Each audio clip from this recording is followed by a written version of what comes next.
Leader. Oh, shit. I got news for you. In here, should have that.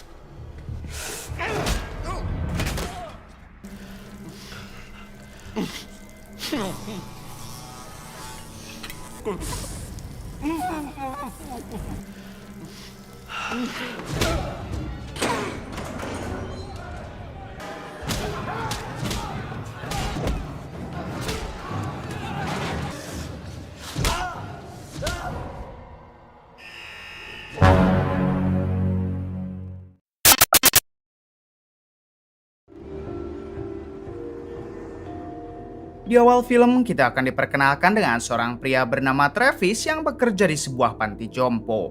Hampir setiap hari waktunya dihabiskan di sana sehingga para lansia sudah sangat akrab dengan Travis.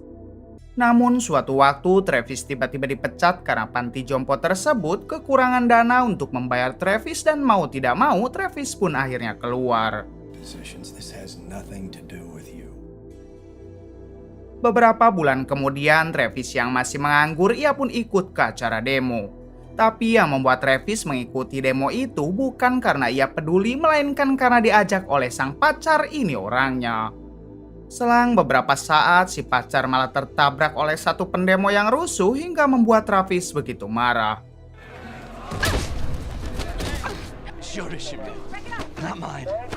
Pada akhirnya, pendemo yang rusuh itu berhasil diamankan oleh polisi.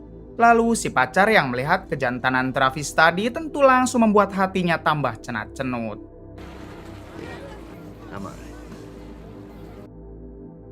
Malam harinya, Travis dan si pacar pun apel di sebuah bar. Di sini si pacar mengungkapkan kebucinannya kepada Travis, begitupun sebaliknya. Kemudian si pacar meminta maaf karena dalam beberapa hari ke depan ia harus berangkat ke India untuk menjalankan tugas dari perusahaannya selama 3 tahun. Mendengar hal itu, Travis pun tampak sedih tapi ia berjanji akan bekerja keras untuk bisa menyusul sang pacar ke negara India. You've just witnessed. We keep protesting. Setelah pulang apel, Travis tak sengaja menemukan berita mengenai seorang profesor yang tengah mencari kandidat untuk eksperimennya selama 2 minggu. Tidak butuh pengalaman apapun dan eksperimennya juga akan dijamin aman. Travis segera ingin ikut karena ternyata perharinya si profesor akan membayar $1.000.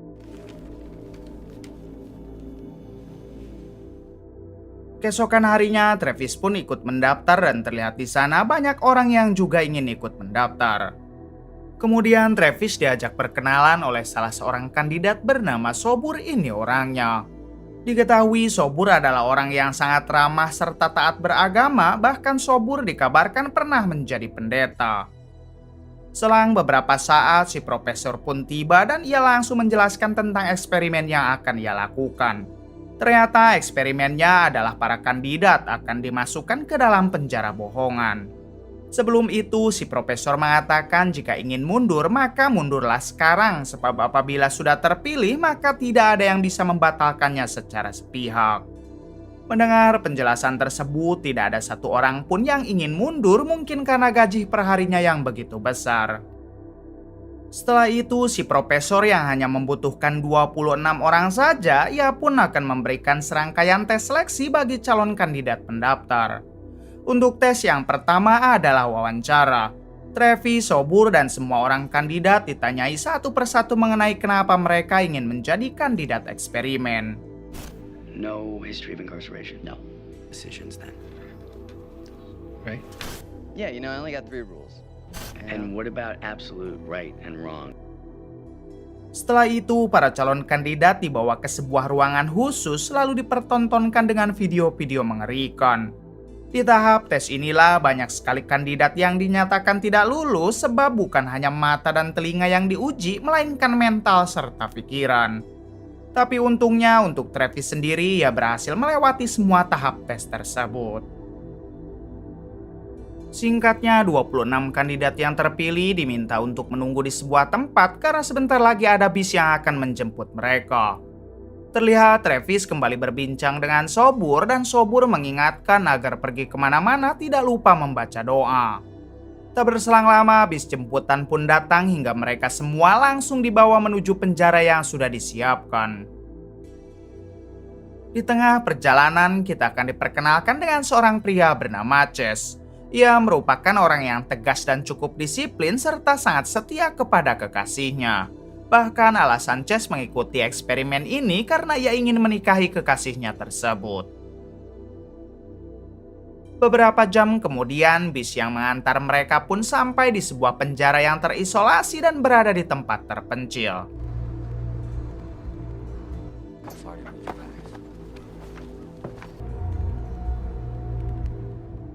Lalu si profesor mengumpulkan mereka dan mulai menjelaskan tentang aturan di dalam penjara. Yang pertama, si profesor akan menunjuk 7 orang dari mereka untuk menjadi sipir, sementara sisanya akan menjadi tahanan. Ternyata dalam penunjukan tersebut, Sobur dan Chess akan menjadi sipir bersama 5 orang lainnya. Sedangkan untuk Travis dan 18 orang sisanya akan menjadi tahanan. Leave. Now is your last chance. Hellweg. Lalu kelompok tahanan pun dipersilahkan menuju sel, tapi mulai sekarang mereka dilarang berbincang dengan sipir kecuali sipir yang lebih dulu mengajaknya berbincang. Di balik itu, kelompok para sipir diberi arahan oleh si profesor agar mereka menjalankan tugasnya seperti sipir sungguhan. Mereka juga diminta untuk tegas serta memastikan para tahanan mematuhi aturan yang berlaku. Bahkan apabila ada tahanan yang melanggar, maka sipir wajib memberinya hukuman. Semua aktivitas di dalam penjara akan terus dipantau melalui CCTV. Namun apabila eksperimen ini tidak berjalan baik selama 2 minggu, maka lampu alarm akan menyala dan dipastikan semuanya tidak akan mendapat bayaran. See you in 2 weeks. Singkat cerita, di hari pertama, kehidupan di penjara pun akhirnya dimulai. Terlihat para sipir yang sedang memandikan Travis termasuk dengan para tahanan lainnya. Setelah semuanya dimandikan, para tahanan pun dikumpulkan di tengah ruangan untuk diberi arahan sesuai aturan dari si profesor. Ketika Chess membacakan aturannya, tampak para tahanan yang terus bercanda sambil meledek sipir. Para tahanan masih tidak percaya kalau sekarang mereka harus tunduk kepada sipir yang padahal mereka semua sama-sama peserta. Tapi walaupun begitu, Chess tetap tegas dalam membacakan aturannya. Sementara teruntuk Sobur, ia terus berdoa di dalam hati berharap semuanya berjalan lancar selama 2 minggu penuh. Kentucky. The most suck-ass cards I ever seen. Setelah selesai membacakan aturan, para tahanan pun dipersilahkan menuju sel yang sudah disiapkan dan setiap sel akan dihuni oleh 3 orang. Ternyata Travis akan satu sel dengan seorang pria cuek dan pendiam bernama Rico. Di sini Rico yang terus diajak bicara oleh Travis, ia pun mengatakan kalau sebaiknya Travis jangan terlalu banyak bicara. Di waktu yang sama datanglah satu orang yang juga akan satu sel dengan mereka dan dia bernama Benji. Berbeda dengan Rico yang pendiam dan cuek, Benji ternyata sangat suka berbicara, bahkan ia langsung akrab dengan Travis. This is ripping. Sore harinya, para tahanan kembali dikumpulkan di ruangan tengah untuk mendapatkan sedikit hiburan dengan bermain basket.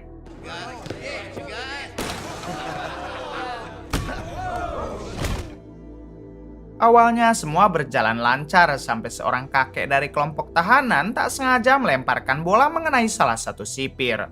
Si kakek langsung meminta maaf dan sipir itu yang diketahui bernama Asep juga tidak mempermasalahkannya.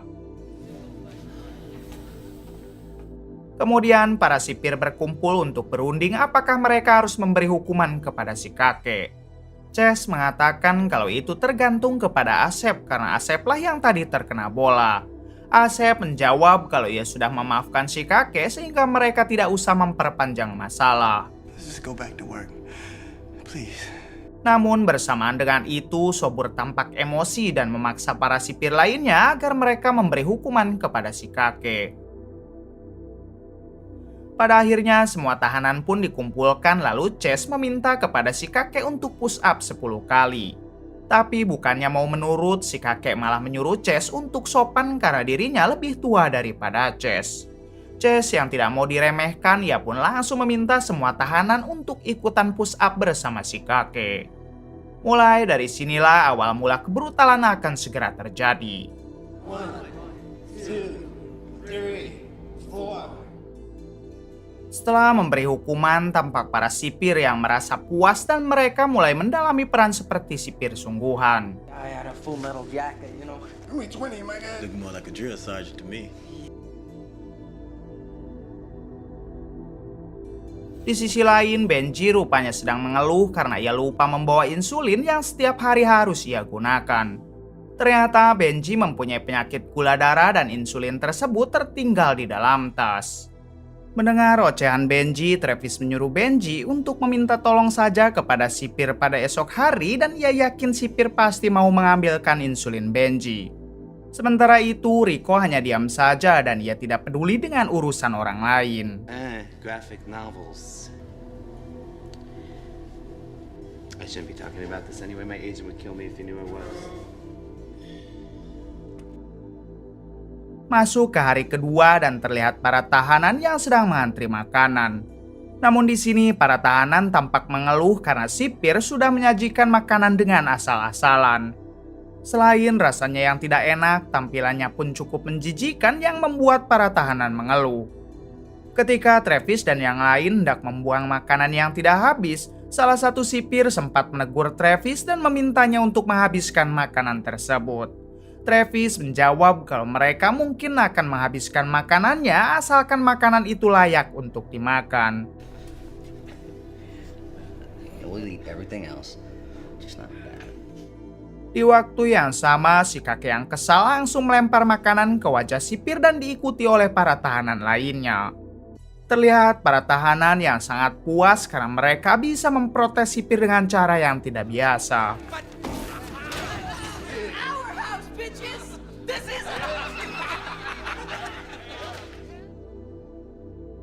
Setelah kejadian itu, Sobur si mantan pendeta tampak murka dan ia ingin semua sipir segera membalas kelakuan para tahanan.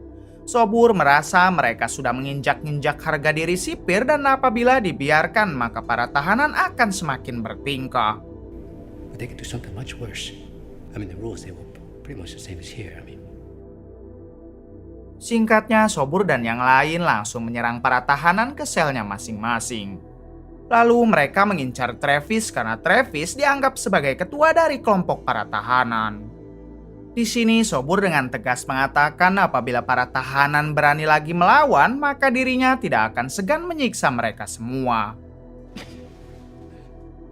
Setelah itu, Sobur pun langsung mendapat respek dari sipir lainnya karena sekarang para tahanan mulai segan kepada mereka.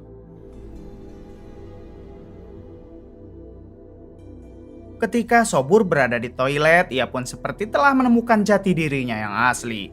Sobur merasakan adrenalin serta kepuasan yang tidak pernah ia rasakan sebelumnya. Padahal semua ini membuktikan kalau jati diri Sobur yang asli yaitu senang ketika melihat orang lain disiksa.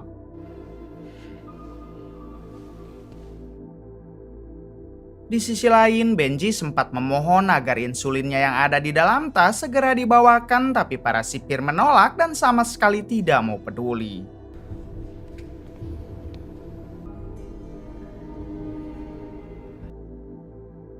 Keesokan harinya, tepat di hari ketiga, semua orang dikumpulkan di ruangan tengah. Di sini, Travis memberitahu kalau Benji, satu rekan selnya, sedang sakit dan tidak bisa ikut berkumpul. Dengan cepat, Sobur, Chase, dan satu sipir menghampiri Benji. Namun bukannya Benji segera ditolong, mereka malah memaksa Benji untuk tetap ikut berdiri dan berkumpul dengan para napi lainnya. Melihat kelakuan kejam mereka, Travis pun meminta Sobur melepaskan Benji dan membiarkannya beristirahat. Travis mengatakan apabila Sobur tetap berlaku kejam, maka setelah percobaan eksperimen ini selesai, maka Travis akan menghabisi Sobur. Sobur yang merasa ia telah menjadi sipir sungguhan sempat akan menghajar Travis, tapi untungnya para tahanan lain segera bereaksi. Alhasil, Sobur pun akhirnya mengalah dan para tahanan kembali dimasukkan ke dalam selnya masing-masing. All right, everyone, back in their cell. Malam harinya, Travis curhat kepada Rico mengenai kenapa para sipir bertingkah brutal seakan-akan mereka sipir sungguhan.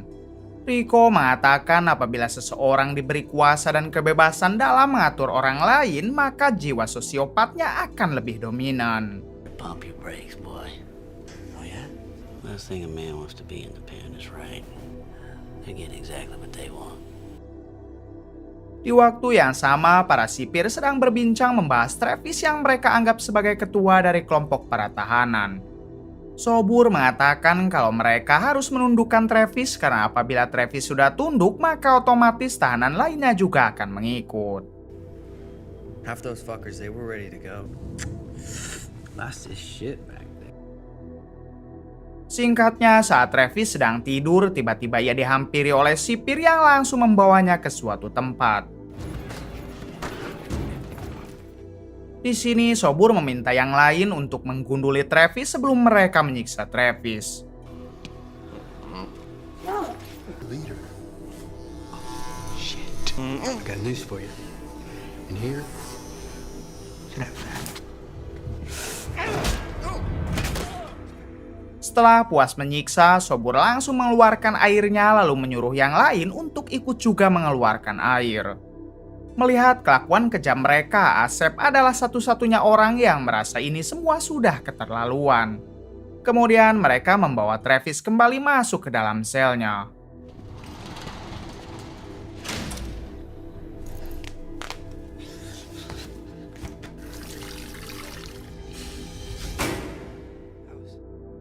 Setelah kejadian itu, tampak Sobur yang dulunya religius dan ramah kini berubah menjadi sosok kejam dan tidak ada kata ampun.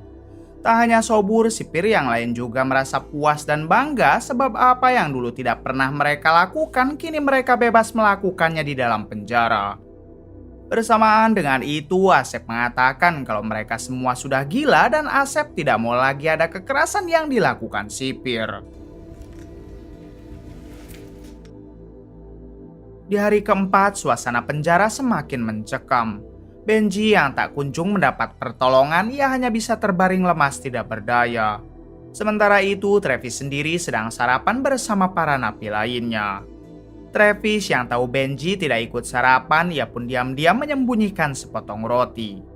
Setelah selesai sarapan, Travis pun memberikan roti tersebut kepada Benji. I thought you didn't need insulin. Insulin. Beberapa jam kemudian, Asep yang ditugaskan mengecek sel, ia pun bertanya kepada Travis mengenai keadaan Benji. Travis mengatakan kalau keadaan Benji semakin terpuruk, bahkan ia takut kalau Benji sampai tewas di dalam sini. Travis menyarankan kalau Asep sebaiknya membawa insulin milik Benji sebelum keadaan yang tidak diinginkan terjadi. Mendengar hal itu, Asep yang masih mempunyai hati nurani, ia pun akhirnya akan membawakan insulin tersebut secara diam-diam.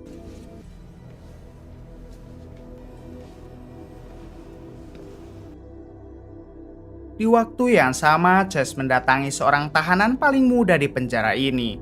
Lalu Chase menyuruh pemuda itu untuk ikut dengannya ke suatu tempat yang sepi. Setibanya di tempat yang sepi, ternyata Chase sudah kehausan seorang wanita dan karena di penjara tidak ada wanita, ia pun ingin menyalurkannya kepada si pemuda. Beruntung belum sempat hal itu terjadi, Chase tiba-tiba dihampiri oleh Sobur. Di sini Sobur mengatakan kalau Chase sebaiknya ikut dengannya ke ruangan CCTV. Ternyata di ruangan CCTV mereka telah melihat Asep yang sedang mengambil insulin. Dengan cepat mereka mendatangi Asep lalu bertanya siapa orang yang sudah menyuruh Asep mengambil insulin. Asep menjawab kalau yang menyuruhnya adalah Travis, tapi Asep melakukan hal itu karena Asep tidak mau sampai ada tahanan yang tewas di penjara ini.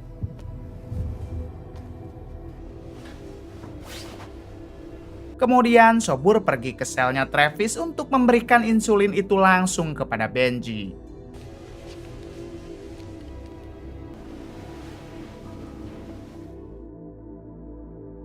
Beberapa jam setelah itu, sipir kembali membawa Travis untuk menemui Sobur.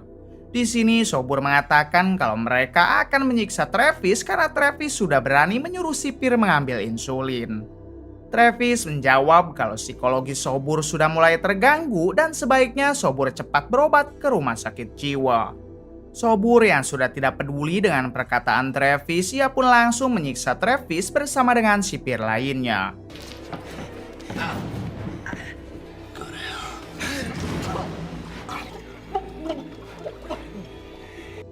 Di tengah penyiksaan, Sobur bertanya siapa Travis dan siapa kami. Travis menjawab kalau ia adalah tahanan dan kalian adalah sipir.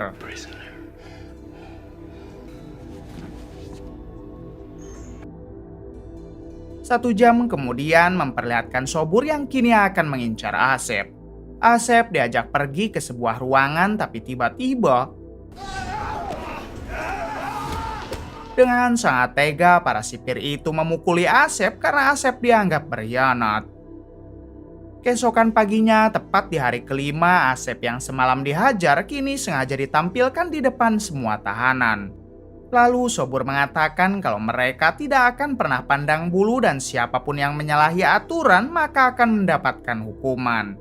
Rupanya Sobur ingin para tahanan semakin takut hingga tidak ada lagi yang berani bermacam-macam kepada mereka. Namun bersamaan dengan itu, tiba-tiba Travis membuka bajunya sambil diikuti oleh para tahanan lain. Lalu Travis berjalan ke arah kamera dan berteriak kalau semua tahanan ingin menyudahi eksperimen ini. Tapi sayangnya si profesor dan pihak yang menyelenggarakan eksperimen seperti sudah tidak peduli. Di sini Sobur sempat ingin menghajar Travis, tapi Benji segera menghentikannya. Kesal dengan Benji yang sudah berani melawan, inilah yang dilakukan Sobur. Ternyata pukulan tersebut membuat Benji sekarat, tapi para sipir tidak memperdulikannya. Kemudian Travis diangkut ke sebuah tempat dan dimasukkan ke ketel uap. Sementara untuk para tahanan lainnya dibawa paksa ke sel mereka masing-masing lalu diborgol.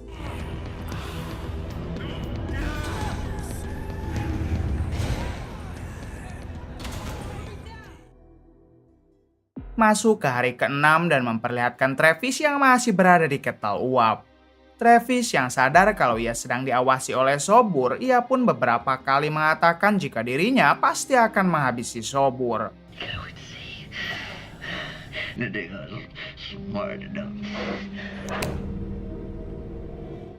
Di sisi lain, tepat di belakang ketel uap, ternyata Chase sudah membawa si pemuda untuk melakukan hasratnya yang kedua kali.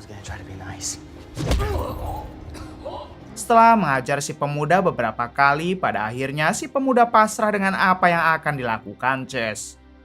Sementara itu, Travis sedang berusaha membuka ketel uapnya dengan menggunakan gelang besi yang ada di tangan Travis. Ketika Travis berhasil membukanya, ia pun melihat Chase yang sedang akan menganu-anu si pemuda. Dengan cepat, Travis menghajar Chase hingga akhirnya Chase pun tumbang di tangan mereka. Setelah itu, Travis mengambil kunci para tahanan dan tidak lupa melepaskan borgol di tangan si pemuda. Kemudian mereka pun pergi menuju sel untuk melepaskan para tahanan lain. Dimulai dengan melepaskan Rico si pendiam dan ternyata Rico ini adalah satu-satunya orang yang dulu pernah menjadi narapidana sungguhan. Lalu Travis menghampiri Benji sementara Rico dan si pemuda melepaskan para tahanan sisanya. Di sini Travis semakin terpukul setelah mendapati kalau Benji sudah tidak bernyawa. Singkatnya, para tahanan sudah berkumpul untuk menyerang sipir dan mereka tidak akan membiarkan kekejaman sipir terus berlanjut. Di sisi lain, Sobur dan rekan-rekannya tampak mulai panik dengan apa yang sedang terjadi. Awalnya, Sobur masih merasa kalau mereka adalah sipir sungguhan yang harus menghentikan kekacauan tahanan. Akan tetapi, para sipir yang lain mengingatkan kalau Sobur bukanlah siapa-siapa. Pada akhirnya, para sipir memutuskan untuk menghindar dengan berlari ke tempat aman sampai terjadi kejar-kejaran.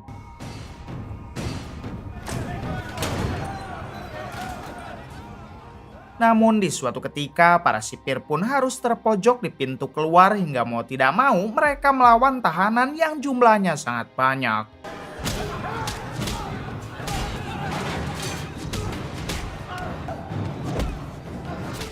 Terlihat para tahanan yang sangat puas karena bisa berduel dengan sipir-sipir koplak yang tidak tahu diri. Sekarang tidak ada lagi yang namanya eksperimen karena semuanya sudah membawa jati dirinya masing-masing. Travis juga dengan membabi buta menghajar Sobur terus-menerus tanpa peduli kalau Sobur bisa koit di tempat. Selang beberapa saat, alarm pun berbunyi tanda eksperimen dihentikan pada hari ke-6. Padahal mereka masih membutuhkan waktu 8 hari untuk mendapatkan uang 14.000 dolarnya. Sekarang hanya penyesalan yang tersisa karena semua peserta tidak akan mendapatkan uang sepeser pun.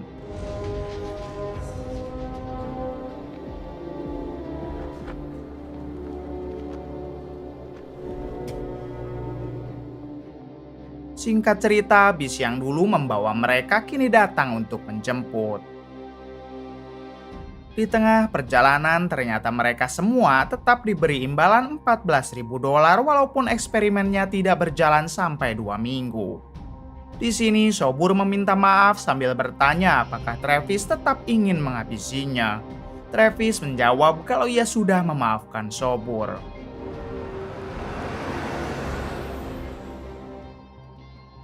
Di akhir cerita, awak media mengabarkan kalau si profesor dan pihak terkait yang mengadakan eksperimen kini sudah ditangkap polisi. Hal itu terjadi karena eksperimennya adalah eksperimen ilegal ditambah Benji juga harus menjadi korban dalam eksperimen tersebut. Adegan berpindah ke India lalu memperlihatkan Travis yang sudah ada di sana untuk menyusul sang pacar. Pada akhirnya mereka berdua memutuskan untuk menikah di India dan baru akan pulang ke Amerika setelah bisa berjoget India. Tamat. Bagaimana menurut kalian? Apabila eksperimen itu ada di Indonesia, apakah kalian ingin ikut juga? Kisah yang dapat kita ambil dari film ini salah satunya adalah situasi, tempat, keadaan, serta kekuasaan bisa merubahmu dengan sangat cepat termasuk menjadi brutal. Oke, terima kasih yang sudah menonton sampai akhir. Bila ada yang ingin disampaikan, komen saja di bawah. Mohon maaf bila banyak kesalahan. Salam dari Bray Movie.